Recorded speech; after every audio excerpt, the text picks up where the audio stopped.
I ask you this question. They pull off the big move last Friday with the St. Louis Blues. What else does Kyle Dubas have up his sleeve here? Well, I think they're in the market for a defenseman to try and add one. I think the big question is, how are they able to go about doing it? And I think there's two paths salary cap wise. One I think is much less likely than the other.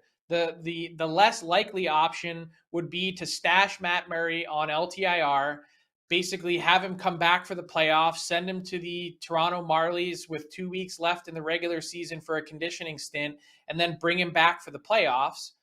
And if you're not doing that and you're choosing to activate him beforehand, well, then you can't really go out and trade for someone unless you plan on removing a piece from your roster. And Kyle Dubas talked over the weekend on Saturday about the idea and importance of not trading a player from your roster.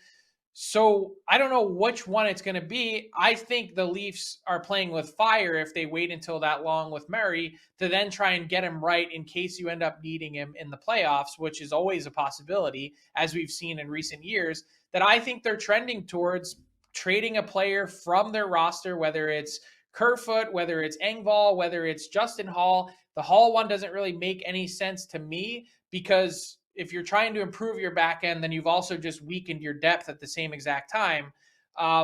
It looks to me like, Alex Kerfoot, with where his salary cap hit is at, with where he's currently stationed on the Leafs lineup, that would seem to make a lot of sense to me in terms of a piece that they might be willing to trade in order to make something happen.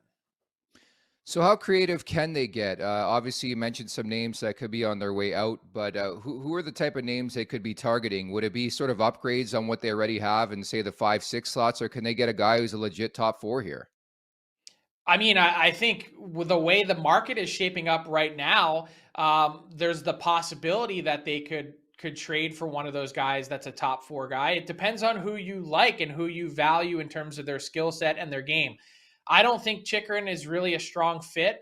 I wonder about someone like Gavrikov just because of the general nature of what the previous transactions that Kyle Dubas has made in his playbook, thinking back to Ilya Lyubushkin and some others.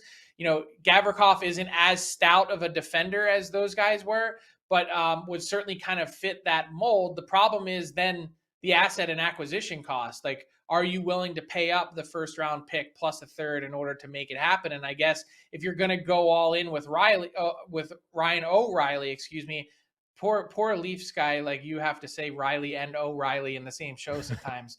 Good luck with that.